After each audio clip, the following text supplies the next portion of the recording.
men, women, and NBs on the internet almost every day via his wildly popular Twitch channel and feeds their parasocial bomb via his other social media accounts. Even though he spends most of his time on Twitch reacting to political clips, yelling at chat, and eating, he's currently the number 10 most watched streamer on the platform. That's because Hasan is the perfect mix of intelligence, sexiness, and broness, though through which he effortlessly courts regions of lovers and haters. Goddamn. When Hasan buys a Porsche, the internet riots. When he crushes a watermelon with his thighs, they swoon. When he jokes about the Queen of England dying, they go catatonic. For the millions who know him or know of him, he's a champagne socialist, a hypocrite, an important political commentator, and the guy who fucks your mom. He is a prime example of the power of social media, the intricacies of parasocial relationships, and the importance of media literacy. Like him or not, Hasan Piker is the reason many young folks know about politics today. And as an out and proud Hasanabi head, I watch his streams every day. Notice me, Hasan. It only seems fitting that we look back at the year in Hasan Piker. Jesus Christ. Okay, this is a slideshow. Jordan Peterson. Hasan had a field day with Peterson on Rogan. The year started off strong with two of Hasan's favorite people to shit on joining forces in what they may be the most asinine video ever uploaded on this cursed internet. Jordan Peterson on Joe Rogan's podcast. Peterson, infamous for being a Kermit voice transphobe. By the way, Jordan, his image was successfully rehabilitated by Joe Rogan, which is kind of fucking crazy to think. Like, that's how much power Joe Rogan does have. Like, he literally fucking popped off. Yeah, oh, this is what I was looking for. Thank you.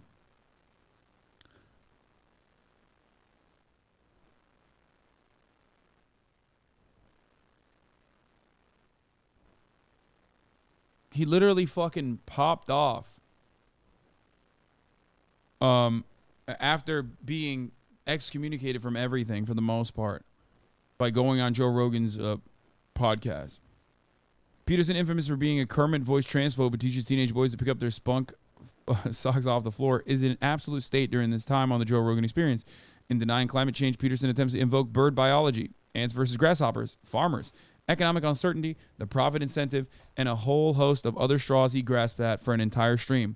The most damaging work he has ever done, Hasan wrote in the description for a YouTube compilation of his reaction on the podcast. Little did he know how wild this year would be.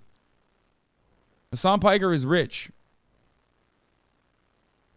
Okay, he may espouse the benefits of democratic socialism and teach the kids about the horrors of late-stage capitalism, but he also is a pretty rich boy with expensive taste.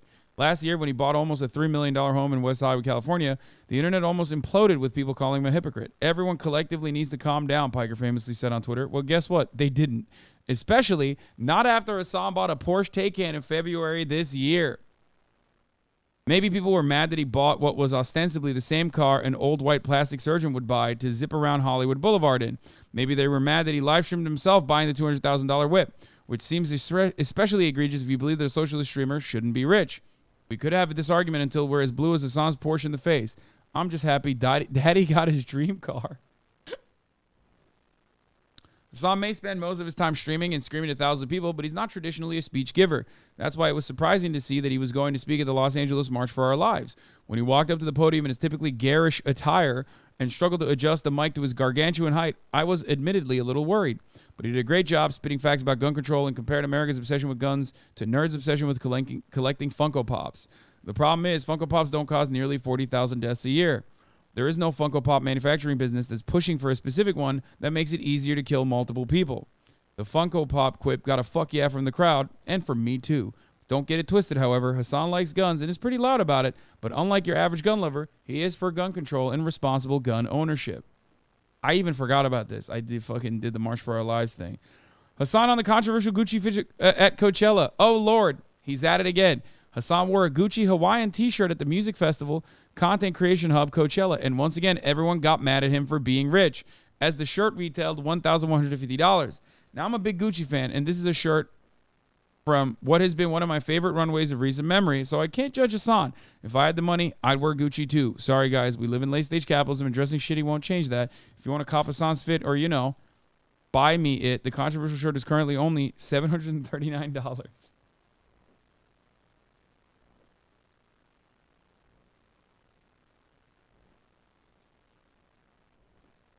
Hasan Piker knows his audience. He knows that as a certified big boy, he can use the power of sex appeal for good. That's why, back in May, he decided to raise money for abortion access after the Supreme Court voted to overturn Roe v. Wade. He promised all of us that if he raised 100K, he would do the viral watermelon trick, whereby people attempt to crush a watermelon with their thighs. After hitting 115,000 in donations, Hasan gave the sickos, myself included, what they wanted and posted a TikTok of himself easily crushing the fruit between his tree trunks. My favorite comment on the video, we must stay focused, sisters. We must stay focused. Hasan of the famous Canadian Twitch streamer, Felix Exienga Langiel have a tumultuous relationship. The two often disagree and aren't afraid to scream at each other. But XC pissed Hasan off big time in June of this year. When XC was tasked with ranking the best and worst streamers on this list, he placed Hasan B tier, noting his infrequent gaming streams of lack of versatility. Hasan, who consistently ranks in the top Twitch streamers, wasn't having that reasoning. However, took to his alt to call out XC for hosting sponsored gambling streams.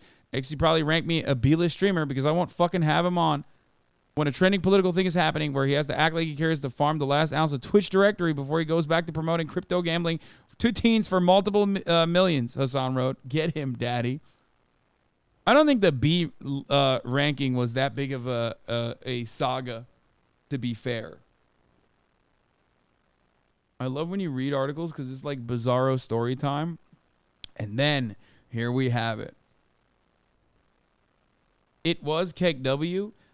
It wasn't. It was if you're like a juicer and if you're a frequenter of LSF. Like it literally was not even a moment of consideration in my mind. But if you're, yeah, it was more like a one-sided thing.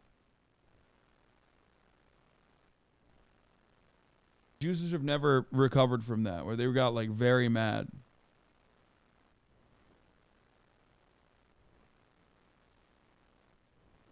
I heard about it and I didn't even watch Twitch back then, Lamau. That's what I'm saying. Like that was actually kind of crazy.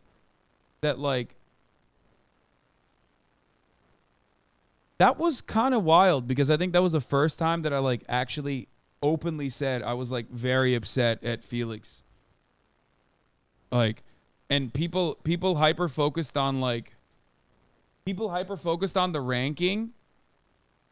And it was like, no, I don't give a fuck about the ranking. Like, I've been mad for like a while now because, you know, our relationship was on the downtrend as a consequence of, as I said before, it was, you know, I just felt like he was not defending me ever when like so many people would shit on me in his community, and he would just like literally allow that to happen, which he doesn't do anymore.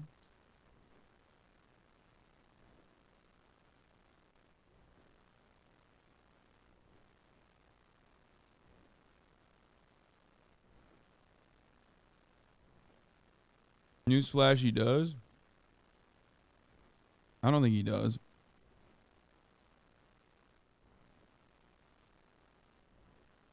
Not to say that it won't happen again, but it could.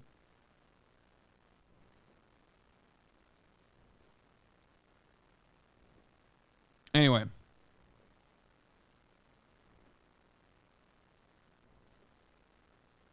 Before becoming a top Twitch streamer, Hasan was a member of the Young Turks and was probably most well known as the woke bay who debated everyone from the likes of Ann Coulter to Larry Elder. Though he's recently been more outspoken about the problems of debate culture, every real Hasan head loves a classic Hasan debate sesh. And no one was more rocked up than me when he took down known piece of shit Andrew Tate. When he jumped on the call with two Fortnite esports players and Tate himself, things got wild. Tate, who made a name for himself beaming typical misogynist bullshit straight to the soft, uninformed minds of young men, had trouble keeping up with Hasan, who pointed out Tate's historical usage of anecdotes that he portrays as facts. We only got about 17 minutes of Piker versus Tate before the alleged tough guy demanded Hasan get kicked off the stream, but those 17 minutes sealed Tate's fate. That's true. Within a few weeks, the man was kicked off every social media platform that matters, effectively robbing him of his soft-brained audience and likely his self-worth. That was like it was inevitable. The downfall was inevitable. No one pops off that hard doing shit like that without drawing the ire of every single person. But it was literally like every fucking YouTube essayist from left to center was like, okay, this guy sucks. Like, he needs to fucking comment. He needs to calm down.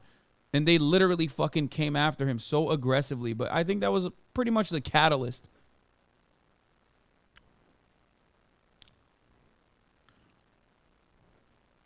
Biden in August cancels student loan debt. In case it wasn't clear, Hasan is not a liberal, but that doesn't mean he won't acknowledge Dark Brandon when he gets a rare dub. In August of this year, Biden announced that he was canceling $10,000 in student loan debt or $20,000 to those who have received the Pell Grant. Not only does Hasan praise the president for finally delivering on a campaign promise while pointing out that the relief should have come a long time ago and should be for a lot more money, but he made sure to show his viewers how to get that relief if they qualified. Hasan even got in some more meaty, confusing details about debt repayment and relief, which he called tremendous. But he was the most excited because now my fucking college-educated people will have $10,000 extra dollars in their pockets so they can buy a $5 a month subscription or a free one in the form of a Twitch Prime, and then avoids it ads at the top of the hour. Let's go.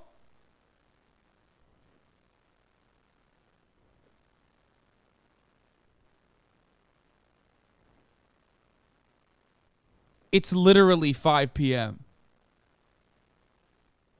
That is a legendary ad break segue. That is the Romanian embassy. Thank you for the 10 gifted subs. That is insane. How the fuck did this happen?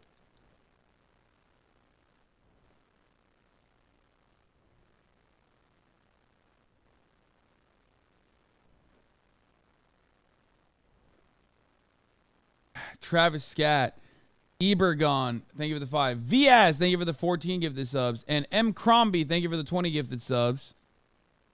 Indica Jones, thank you for the 10. Tamana, thank you for the 10, allowing a fuckload of people to no longer see the ads at the top of the hour. Here's a 3-minute ad break now.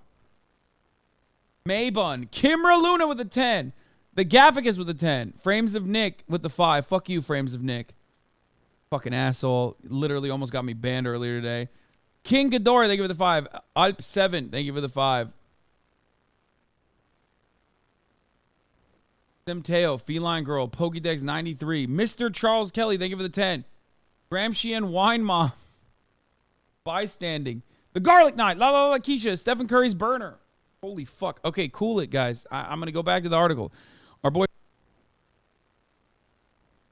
famously tries to bait viewers into hearing about the top of the hour ad break by burying it in another sentence or teaming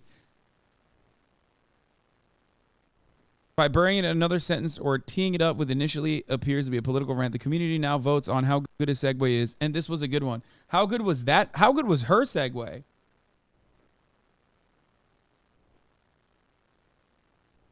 Bobby Lie Blings Crack, Little Owl, Pterosaurus Rex, Doctora. What did the bot say? People are still fucking pumping 1010s in there. The fucking bot is broken. The bot is broken. It's not. It can't compile. Wait, did you break the bot? What? Bot's like, there's no way.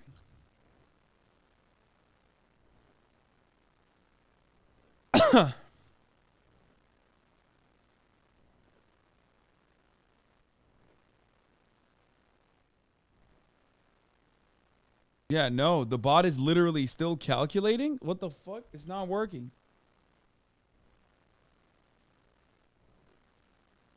You 100% planned to read the article to match up with the top of the hour and it was just masterful? No, man. I wish. I wish I was that fucking brilliant. Are you crazy? That would imply that I read the article ahead of time and, you know, accounted for how long it would take for me to get to this segment.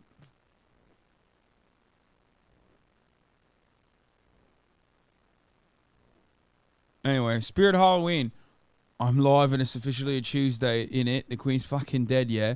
Her Majesty the Queen in England died this year, if you believe she's even been alive for the last few rotations around the sun. Naturally, Hasan, who hates the monarchy like any good brocialist, was waiting for the royal family to announce the old toad had finally croaked, and when she did, boy, did we get some content. Hasan, who was playing paintball at an event hosted by fellow Twitch streamer Cutie Cinderella, was filmed hoping out loud that he'd be able to live stream his reaction to her death. She's a relic of the monarchy, he says, defending his blatant dislike of her before cheering at the confirmation that she died. Get fucked, Queen, he said. Shortly after the video went up, Hasan shared a screenshot on Twitter stating his account was banned.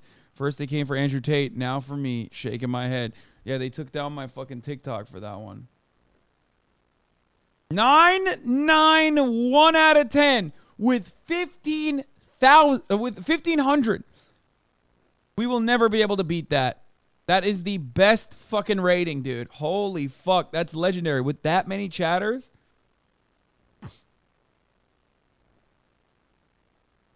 October, Hasan launches Himbo Fitness.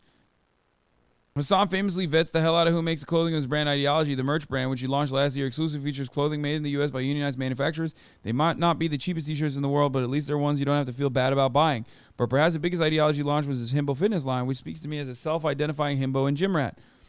The line features an absolutely shredded illustration of Hasan curling an impressive amount of weight and flexing like an anime character, and I would very much like the whole collection to wear to the gym, please. Hasan gets a cracker pass from Wheat Thins, which just happened.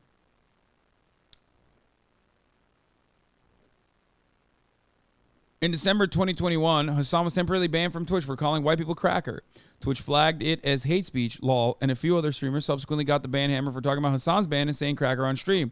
It highlighted the absurdity of Twitch's ability to protect POC from actual hate speech, hate raids, follow botting, and other harassment campaigns, and it of course pissed Hasan off. He was banned for over a week.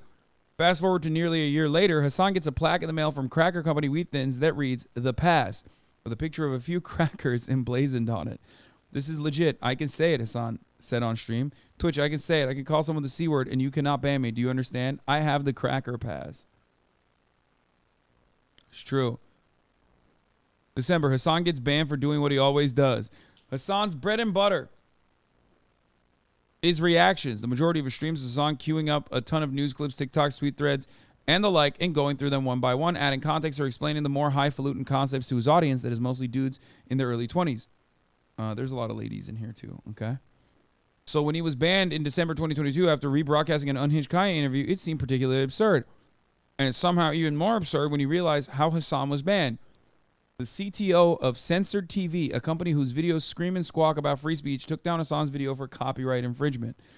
Did they take it down because of copyright infringement or because the video is pretty damning evidence of the Proud Boys founder and notable stupid facial hair haver Gavin McInnes failing to stop Ye from becoming anti-Semitic and a Nazi, which was supposedly McGinnis's goal? Woof. Happily, Hasan was back from his ban early. So that's it, kids. The year in Hasan Piker, from expensive cars, the Gucci shirts, the Jabates, the Twitch bans. It's been a real one. But the real question is, will Hasan notice me now? 2023 awaits. That was wild. Bro, how'd they let articles like this get filtered? That's crazy. Shouts out to Alyssa Mercante, I believe. Their name is